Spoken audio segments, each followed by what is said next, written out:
ایران کې یو بادشاه خپلو بچو له یو عالم ونیو، وایي مولوي صاحب زما بچو له سبق له راځه، خو هغه مولوي صاحب ما وی په حقیقت کې دیندار او الله وانه ورته وی بادشاه ته به د تمام جهاد بادشاهي، خو زه د هغې بادشاه وارث یم چې هغه د دواړو جهانو سردارو امام الانبیاء جناب محمد رسول الله صلی الله علیه وسلم مبارک. زه ګورې د هغه ګده نشین یم، ته به د دنیا ګده نشین او زه د امام الانبیاء ګده نشین یم. ستا بچی که علم زده کوي، ستا بچی د محمد رسول الله وراثت که زده کوي، ستا بچی به راځي د شاهي ځای نه به راځي، شاهي لباس کې اچولي، که شاهي کپړو پیزار یم اچولي، که په شاهي ځای کې پاتې کېږي او شهزادګان هم دي راځي ما سره به د طلبو په مجلس کې کینی، ما سره به په ځمکه او خاورو باندې کینی، ما سره به لوږې او تندې برداشت کوي، ما سره به ګرمي او یخني برداشت کوي، ما سره به تکلیف او سخته برداشت کوي. ستا بچی دین د محمد رسول الله که زده کوي، دی به د هغه ګدۍ نه راځي او ځمکه باندې به ماته کینی. او داسې زه نشم کولی چې زه خپله ګدۍ پرېږدم او دا غریبان طلبا پرېږدم او ستا دربار ته حاضري کوم او فقط ستا دوو بچو ته دین ښایم، داسې نشم کولی. ها که ته ماله تکلیف هم راکې راکه او که سر هم رانه کته کې قطه که، خو داسې ملا نه یم، بچي به دې راځئ او دین به زده کوي ما سره. بادشاه وي ما ټسټ اخیسته کته مې له ما بچو ته د الله والا استاد پکار دی او ستا نه ورته الله والا نه میلاوي. ها زما بچي به درځي او تا سره به په مجلس کې کینی. تله به د ایران دا بادشاه یو زوی خو به بیمار شه بیا نشي تلی حاضري، خو یو مشري زوی به درس ته حاضري کوله. چې کله وخت پوره شه الله تبارک وتعالی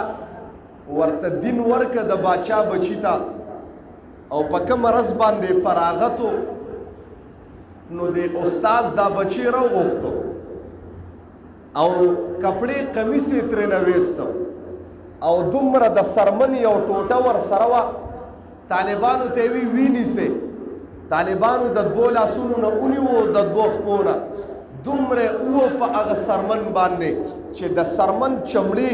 چاپونه د هغه په ملا باندې ودرېدل او په ملا کې غوښه ښکاره شوه. چې کور ته راغی د فراغت په ورځ باندې چې عالمان پټکي وي دغه سړي ته دستار د سرمنې ګزارونه ورکړي دي، دا ټوله ملا یې وله شلولې وه، سینې یې وله شلولې وه. بادشاه بچي ته وکتل ډېر خفه شه، زوی ورته وایي پلاره زما خو د پټکي روز وه خو استاذ ډېر ووالم پته نه لګي چې څه چل شو، هېڅ مې نه دی کړی، زما د فراغت وخت و ډېر یې ووالم. دا پلار ورته وایي بچیه ستا استاذ دی، استاذ او ایمان چا سره زیاتې نه کوي، تی که والې مې حکمت پلاره هېڅ مې نه دی کړی، قسم دی که مې ګناه وه، ظلم مې را سره کړی دی. پلار ورته وایي بچیه زه بادشاه یم، بدل د سکندونو موافق اغستی شم، داسې عمل هم ورسره کولی شم چې د تمام جهان دپاره نشانه عبرت وګرځوم. خو نه بچیه ستا استاد د دین یې ښودلی دی، پلاره ظلم یې کړی دی، هیر به مې نشي. نه بچیه پرېږده دې کې به خیر وي، زمانه تېرېده، دغه پلار وفات شو. 24-25 سال بعد هغه بچی چې دین یې د استاذ نه زده کړی په ګدۍ باندې کېناسته، بادشاهي ورته میلو شوه. د ټولو نه اول فیصله چې وورېوله اول یې اواز وکړه زما هغه استاد ګیر کې ما چې تی قرآن زده کړی دی، زما هغه استاد ګیر کې ما چې تی دین زده کړی دی، د فراغت په ورځ باندې د پټکي په ورځ باندې ما سره ظلم کړی دی، زما وجود یې سری کړی دی. هغه کمزورې استاد دی د عدالت په کټګرۍ کې ودرو. استاد ورته وایي وایه بچیه څنګه دې حاضر کړی یم؟ وایه استاد د فراغت په ورځ باندې د پټکي په ځای باندې د تاج د محمد رسول الله په ځای باندې دي زما سینه څیرلې ده، زما ملا دې څیرلې ده. وایه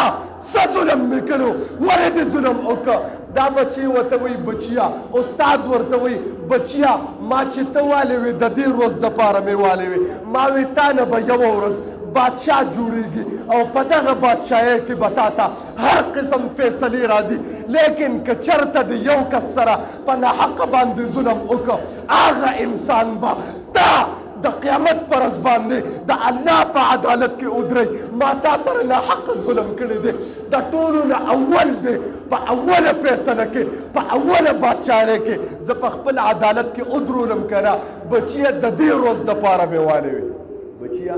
د دې روز دپاره مې والوي چې چا سره دې په دې رعایه کې ظلم وکړه ما ته پته وه ته به بادشاه کېږي او که په دې رعایه کې د چا سره ظلم وکړه څنګه چې ما ته ناحقه والوي او 25 ساله پورې درته هغه ظلم یادو د ټولو نه اوله فیصله کې د زه په عدالت کې ودرولم اگر چې زه ستا استاد یم نو که بچیه چا سره د ظلم وکړه په رعایه کې نو د ټولو نه اول به د الله په عدالت کې ودرئ ما وی چې درته یاد دا مې یو سبق درکړی دی استاد له پښپو باندې پرېوته حضرت ما ته خو پته نه وه چې دې کې ستا په والو کې دومره حضرت زندګۍ کې به ظلم ونه کړم هغې بادشاه به داسې زندگی تیروله وای حضرت ستا هغه والو 25 سال زما په زړه کې د اور او د حسد اور بل کړو قسم دې ما ته پته نه وه چې دې کې دومره کمال دی خو چې پرې نه خبر شوم هغې بادشاه به زندگی داسې تیروله لکه یو مزدور چې څنګه زندگی تیرې شوق سره سبحان الله ویل نو محترمو ایمان چې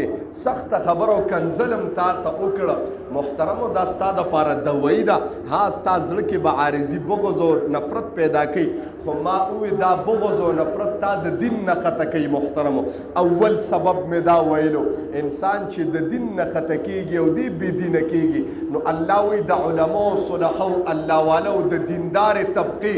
دپاره په زړه کې د ده زړه کې بغض پیدا کړم دې زه د دین د لارې نه قطع کړم دی ړومبی سبب دی